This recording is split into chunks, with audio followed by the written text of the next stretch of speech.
So, again, thank you. Thank you, Peter. We appreciate your input. All right, bye-bye. Have a good day.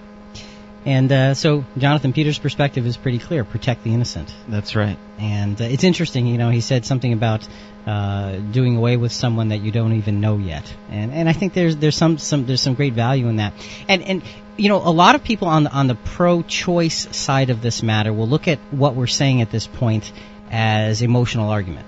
Well, somebody you don't know, and sure, we can have that discussion if somebody wants to call in and have that discussion. But here's the thing we want to get to as we build this discussion and try to do it from a respectful and a biblical perspective.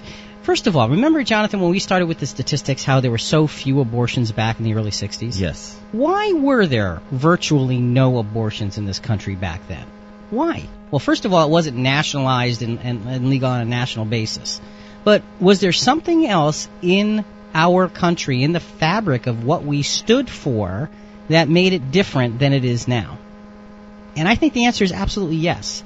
I think there was far more of a sense of responsibility then than there is now.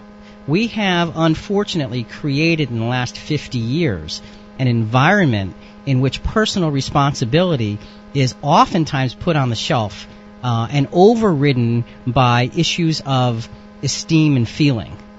And I think that there's something to be said for a time when, if you were a young lady and you got pregnant, oftentimes what happened in those days is that young woman and that young man, they got married and they sucked it up and they did what they had to do. Now, was their marriage a happy one? Maybe not. Maybe not. Maybe their lives weren't good after that. I don't know. I mean, it's kind of hard to figure that out at this point. But the fact is that there was a sense of the protection of life because you had to fulfill your responsibility. You made a mistake, and now you need to do what's necessary to make up for that mistake.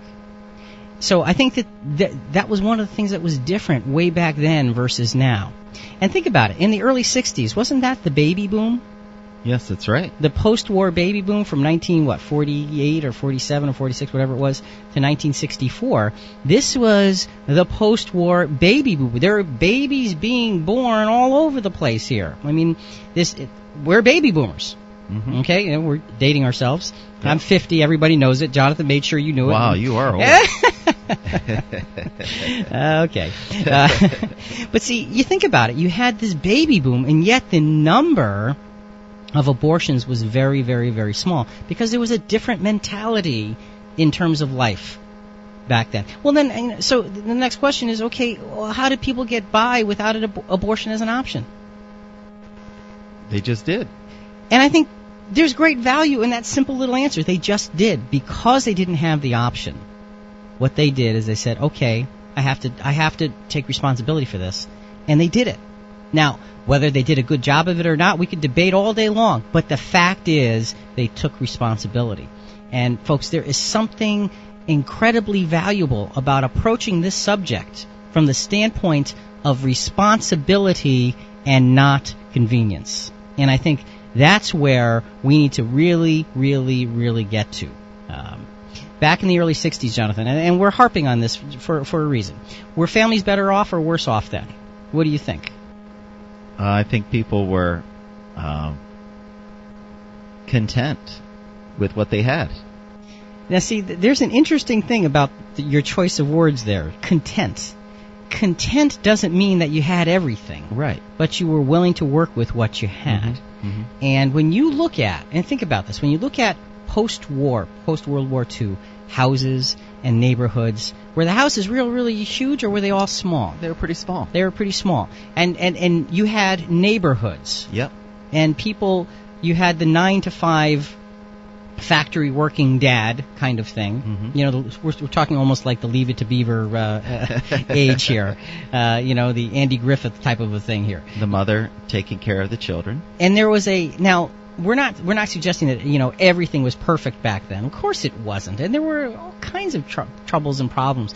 But the fact is that you had a cohesiveness to the family unit in dealing with their lives, and families had that sense of being a family. Mm-hmm. And somehow the level of accepting responsibility was very, very, very different than it is now. Now, an interesting side point to all this. Now, we're not, and again, I don't think there's a direct connection, but I think there's an indirect connection that needs to be stated. What happened June 25th, 1962? Rick, prayer was removed from schools.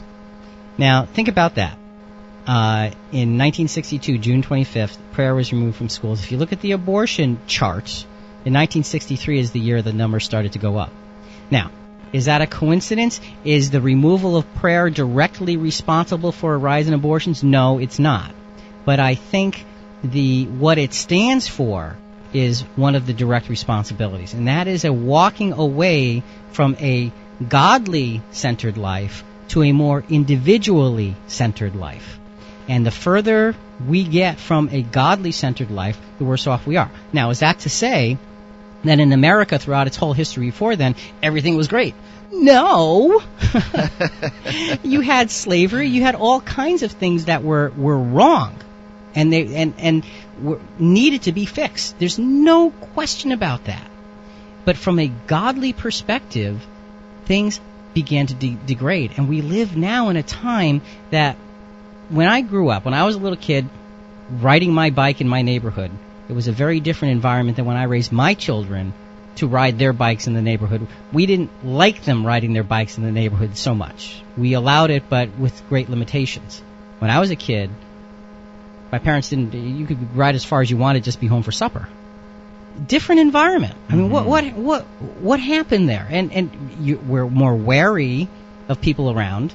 We're more worried about things happening and things going wrong because there's so much more of it, because our world has become so much more individually based rather than God-based. And I think that's something to be dealt with here. Here's something that Peter brought out. January 22nd, 1973, Roe versus Wade was decided. And when you look at 1973 and the statistics is where you start to really peak out around you're getting up to near the million mark in terms of abortions and all of that. 73 was 700,000, then 74 was 898,000, then 75 was 1 million. So you've got all of these things. You've got this history behind this issue. And again, the question is, what are we going to do about it here? So Fred, let's do the break at this point. Folks, we're talking about a very important issue that affects our daily life. What about abortion? This is Jonathan and Rick with Christian Questions on News Talk 104.7 WXLM. Stay with us.